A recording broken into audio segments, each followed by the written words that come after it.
자, 요 순서대로 실행되게 하려면 이 함수를 호출한다라는 건 이 저장된 코드를 실행시키겠다는 얘기니까 저장하고 있는 코드를 알맞은 순서로 함수를 호출해 주시면 되겠죠. 안녕하세요는 함수 3번이니까 함수 3번을 먼저 호출을 해주시고,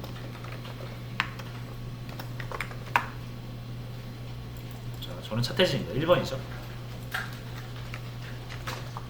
호출해 주시고, 함수 2번 호출해 주시고, 마지막 함수 4번 호출을 해주시면 올바른 순서대로 나오는 거죠.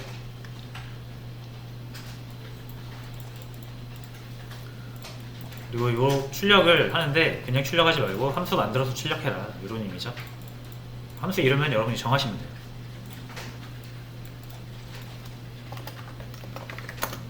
자, 제가 이렇게 가끔 이렇게 한글로 쓰기도 하는데 사실 한글로 변수명이나 함수명을 짓는 건 좋지 않습니다.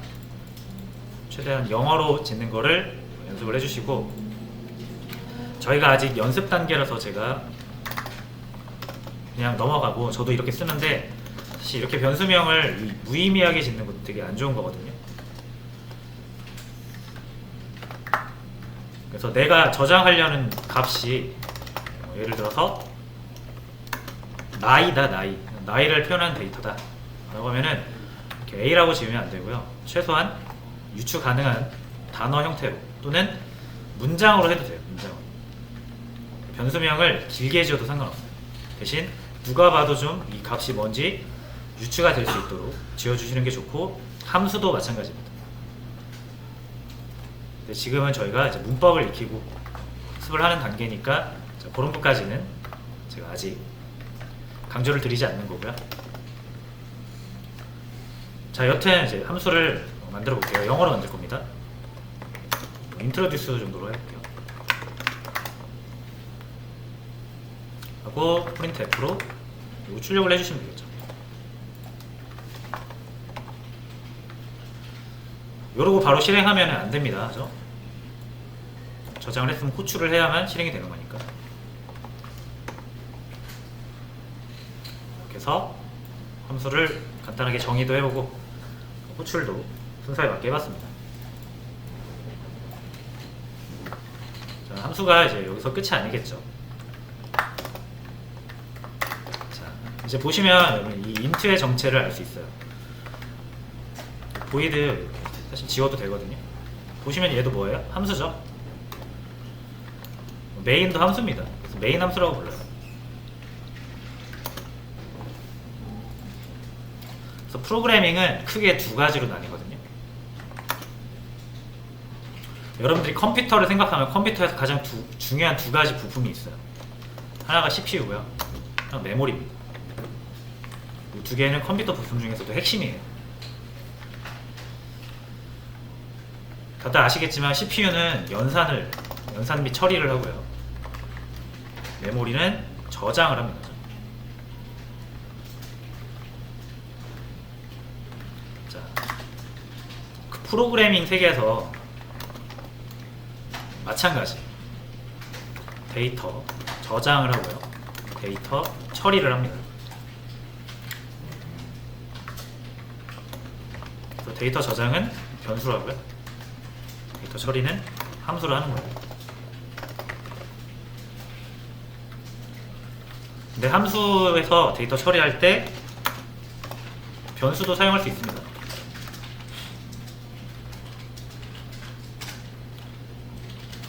됐죠? 자, 그래서 무슨 말이냐면 태초에 데이터가 있다. 숫자 두 개를 저장합니다. 태초에 데이터 두 개가 있어요. 근데 이거는 뭐 지금 우리가 뭐 할 수 있는 게 없죠. 그냥 10과 20이 존재할 뿐입니다. 우리가 이거를 뭐 우리 눈으로 보고 싶어서 출력을 하고 싶든 아니면 더하기를 해서 새로운 숫자를 만들고 싶든 어쨌든 얘네들을 가지고 처리를 해야 된다는 거죠. 어떤 처리를 해야 돼요. 출력 처리를 하든 더하기 처리를 하든. 그렇지 않으면 얘네들은 존재는 하지만 아무 의미 없는 거예요. 그래서 우리가 처리를 하고 싶은데 더하기를 하고 싶어요. 만약에 이렇게 하면 안 된다는 얘기예요. 왜? 기본적으로 데이터를 우리가 변수 형태로 뭐 저장만 해놓고요. 처리를 할 때는 함수라는 것을 마련해서 거기서 처리를 해야 됩니다. 데이터 처리하는 그 뭐라고 할까, 주체는 함수로 딱 정해져 있어요. 그럼 제가 방금 함수 만드는 법 알려드렸죠? void test. 자, 이렇게 하면은 빨간 줄 사라졌죠. 함수 안에서 처리가 되는 거예요. 근데 여러분, 이거 제가 테스트라고 만들었잖아요. 저는 테스트라고 만들었지만 여러분들은 이걸 AA라고 할 수도 있는 거고요, BBB라고 할 수도 있는 거예요. 그렇죠? 아까도 말씀드렸다시피 함수는 이렇게 호출되어야만 사용 가능하잖아요. 근데 여러분들 이거 이름을 정해놓지 않고 누구나 아무렇게나 짓게 하면은 이 함수를 호출을 해주는 쪽이 있을 때 일관되게 호출을 할 수가 없겠죠. 그렇죠? 뭔가 데이터 처리를 해야 되는데 함수가 존재하긴 해요. 근데 함수의 이름이 정해지지 않고 중구난방이에요. 그럼 이 함수를 호출해주는 입장에서 혼란스럽겠죠. 자, 그래서 최초로 한번 처리해주는 함수를 이름을 정해놓자 약속을 한 거예요. 그게 메인인 거예요. 그래서 무조건 메인이라고 이름을 지어주셔야 돼요. 왜냐면 이렇게 호출을 하게끔 약속이 돼 있어요, 컴퓨터에. 그렇죠? 그러니까 원래 함수라는 거는 데이터를 처리하기 위해서 필요한 건데 자유롭게 만들 수 있는 개념입니다. 근데 우리가 너무 자유롭게 만들다 보면 이게 뭔가 규칙이 없기 때문에 컴퓨터가 이거 뭐 수많은 이름을 다 알아서 호출을 해줄 수는 없잖아요. 그렇죠? 그래서 C 언어 프로그램을 호출할 때는 반드시 메인이라는 이름으로 함수를 호출한다 라고 약속이 돼 있어요. 자, 이해되셨죠? 그래서 프로그램은 뭐다? 변수가 있고 함수가 있다. 요게 변수고 요게 함수예요. 함수는 여러 개 만들 수 있어요. 변수 여러 개 만들 수 있듯이. 근데 무조건 뭐는 필요하다? 메인 함수는 반드시 필요하다. 이게 반드시 처음에 호출이 되기 때문에 그래요. 그래서 이걸 프로그램의 시작이라고 보는 겁니다. 이렇게 두 개 만들 수도 있어요. 함수 두 개죠, 이거. 두 개의 차이를 구분할 수 있나요? 이름 빼고는 다 똑같단 말이에요. 그렇죠? 하지만 이렇게 해도 무조건 뭐가 실행되는 거예요? 이게 실행되는 거예요. 약속이니까. 이건 언어를 설계하고 개발한 사람이 그렇게 정해놓은 겁니다. 자, 어쨌든 이제 변수가 있고 함수가 있다. 근데 우리가 예전에 여기서 변수 이렇게 만들었었죠? 자, 이런 식으로 만들죠? 자, 함수 안에서 변수를 선언 가능합니다. 이렇게 하면 좀 이상하긴 하네. 데이터 처리는 함수예요. 근데 함수 안에서 변수를 만들 수도 있어요. 근데 원래는 함수 밖에다 만드는 게 기본입니다. 자, 됐죠? 자, 그럼 이제 함수가 원래 메인 함수 하나만 있었었는데 아까도 말씀드렸다시피 이제 코드가 길어지면 함수 하나에서 모든 걸 처리하기가 힘들어집니다. 다시 프린트 F 해가지고 4줄 정도 써볼까요, 코드를? 자, 이렇게 했을 때 아니다. 자, 요걸 한번 출력을 해볼게요. %d 해서 none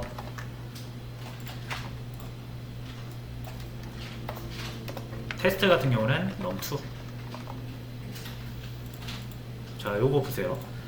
메인에 변수가 없어요. num이란 변수가 없는데 실행하면 잘 나옵니다. 그죠? 10이 나왔죠. 원래 함수라는 건 이 밖에 있는 변수를 처리하기에 만들어졌어요. 변수를 이렇게 우리가 쭉 필요한 데이터를 나열해 놓고 뭐 얘네들이 더해져야 된다라고 하면 이렇게 더하면 되죠. 그러면 30이 나오는 거죠.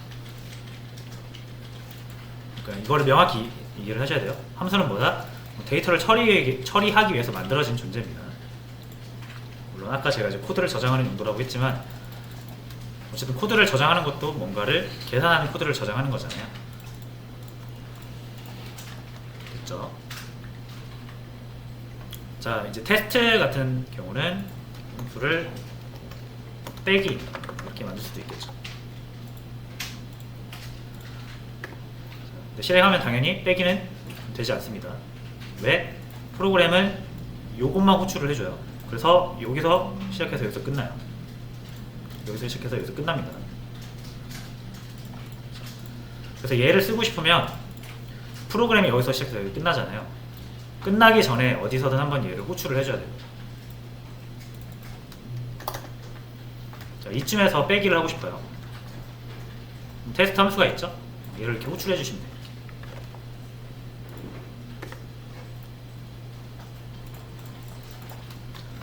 에러가 나는데 프로그램 위에서 아래로 흐른다 그랬죠?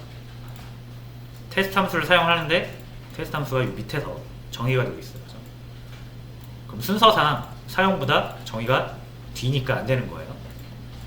그래서 얘를 이렇게 올려줘야겠죠. 이렇게 하면 이제 빼기까지 되죠. 자, 그래서 함수가 여러 개를 우리가 만들 수가 있고요. 이 함수들은 각각 데이터를 처리를 할 수 있습니다. 근데 프로그램은 메인 함수 한 번만 호출을 해주기 때문에 여러분이 다른 함수를 프로그램 내에서 적절하게 이용하시려면 적절한 시점에 호출을 해줘야만 됩니다.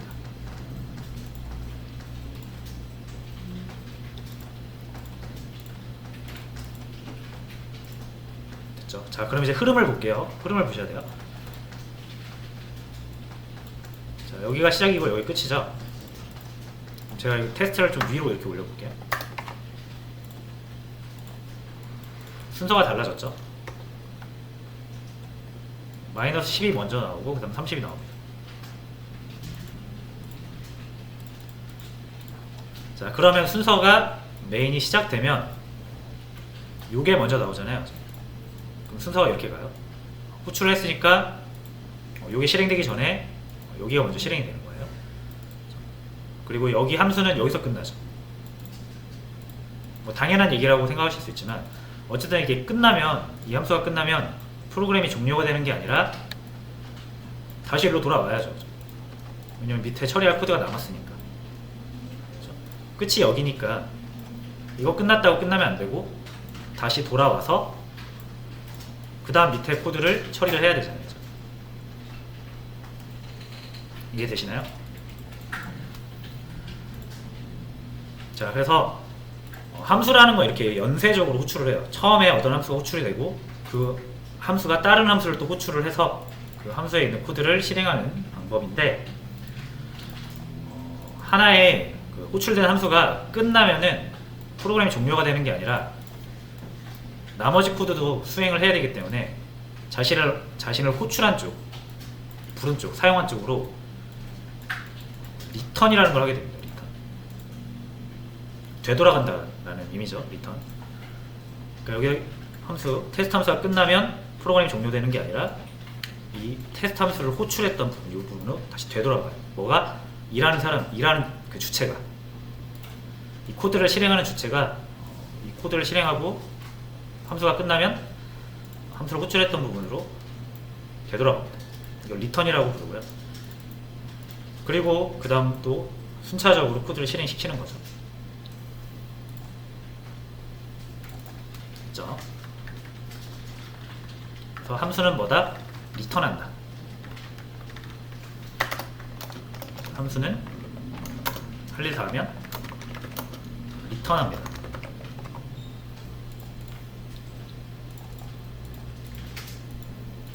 자, 됐죠?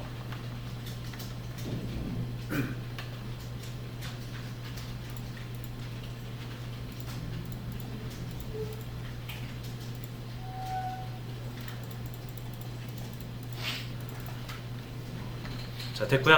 그 다음에 자, 이 두 개의 변수 num과 num2가 있어요. 그래서 이 num2는 얘도 사용하고 있고요. 지금 얘도 사용하고 있죠. 그러니까 함수라는 게 원래 데이터를 처리하기 위해서 만들어졌기 때문에 얘만 사용할 수 있고 얘는 사용 못하고 이러진 않겠죠. 그죠? 자, 근데 여기서도 변수를 만들 수 있었거든요. 여기서는 A라고 한번 만들어 볼게요.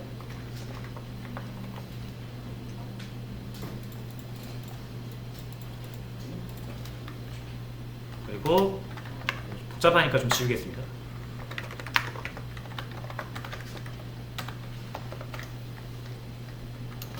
자, 이렇게 했을 때 메인에서 테스트를 호출한 적이 없기 때문에 요거는 신경 안 써도 됩니다. 이제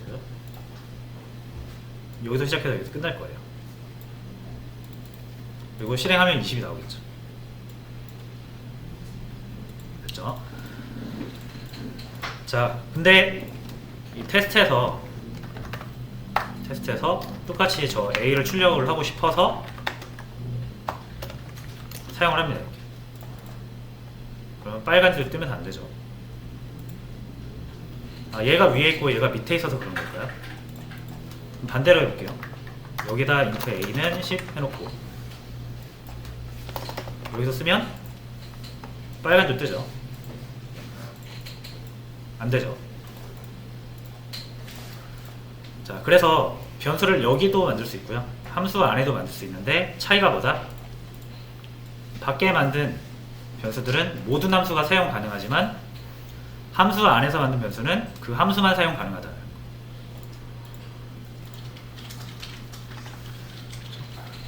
얘도 변수인데 똑같은 변수인데 얘만 사용하죠. 얘가 사용하는 구역은 얘가 일하는 구역이 여기서 여기까지거든요. 그래서 이 지역 안에서만 쓰인다.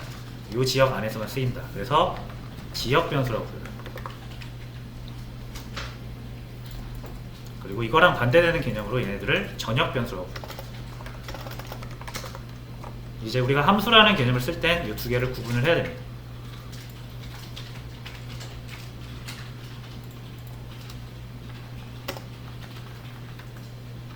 전역 변수는 모든 함수가 접근 가능합니다.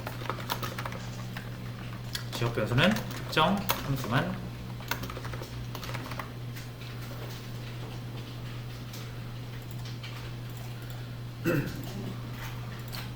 자, 그러면 지역 변수 왜 있을까요? 함수가 다 같이 사용하는 게 좋은 거 아닌가? 그죠? 자, 이거는 지역 변수를 왜 써야 되는지 이거를 이해하시면 딱 좋을 것 같아요. 요거까지만 하고 쉴게요. 여러분들이 컴퓨터가 있는데 컴퓨터가 한 대밖에 없어서 3명에서 공유한다고 생각을 해보세요. 이게 좋은 걸까요, 이게? 3사람이 있는데 이 사람이 파일을 하나 이렇게 저장해놨어요. 2개를 저장했어요. 그리고 놀러 갔어요. 이 사람이 자기 일을 하다가 모르게 지웠어요. 이 사람이 와서 보니까 하나 없어졌죠. 그렇죠? 힘들게 작업한 게 날라갔죠. 그래서 누가 어떻게 만졌는지를 알아야 복구가 가능하니까 물어봐야 되는데 얘도 쓰고 있고 얘도 쓰고 있어요. 얘한테도 물어봐야 되고 얘한테도 물어봐야 되죠. 네가 만졌니? 네가 만졌니? 그죠? 컴퓨터 하나 공유하면 되게 안 좋죠. 그래서 이 사람이 거금을 털어가지고 얘네들 컴퓨터를 사줍니다. 그래서 컴퓨터가 3대가 생긴 거죠. 그래서 얘는 무조건 이거만 써요. 얘는 무조건 이거만 써요. 얘는 무조건 이거만 써요. 그렇죠? 잘못되면 얘 책임이죠. 그래서 이거를 이 전역 변수는 공용 컴퓨터라고 생각하시면 되고요. 지역 변수는 퍼스널 개인 컴퓨터라고 생각하시면 돼요. 함수가 자기 일 할 때 자기 거 쓰는 게 낫지 남들 거 쓰면은 남들한테 영향을 미치잖아요. 그죠? 그래서 지역 변수를 쓰는 거예요. 자, 그러면 전역 변수를 써야 됩니까? 지역 변수를 써야 됩니까? 그래서 결론이 뭔데요? 이렇게 물어볼 수 있죠. 특별한 경우가 아니면 지역 변수 쓰세요. 방금 봤잖아요. 공용 컴퓨터 안 좋은 거. 그래서 가능하면 지역 변수를 쓰시고, 그냥 모든 함수가 같이 써야 되는, 어쩔 수 없이 써야 되는 게 있으면 그때 전역 변수로 공유하시면 됩니다. 그렇죠? 그래서 전역 변수는 없애버리겠습니다. 자, 그럼 얘가 A라는 컴퓨터는 얘만 갖고 있죠? 얘는 없죠? 얘가 A 컴퓨터를 쓰려면 컴퓨터를 밖에 놔둬서 공용으로 쓰든가, 아니면 얘한테도 하나 사주든가, 이렇게 해야겠죠. 그럼 쓸 수가 있어요. 이제 여기를 바꾼다고 해서, 이렇게 이 식으로 바꾼다고 해서 얘가 바뀔까요? 두 개는 다른 컴퓨터인데, 그죠? 그래서 얘랑 얘랑은 전혀 상관이 없는 거예요. 이제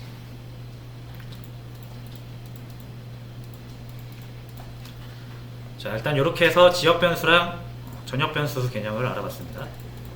요거를 잘 알고 계셔야 우리가 함수에서 함수로 값을 공유할 수 없을 때 전역 변수를 쓰면 안 좋잖아요. 그래서 지역 변수를 쓰면서 함수끼리 데이터를, 정보를 주고받기 위한 방법을 알아볼 겁니다.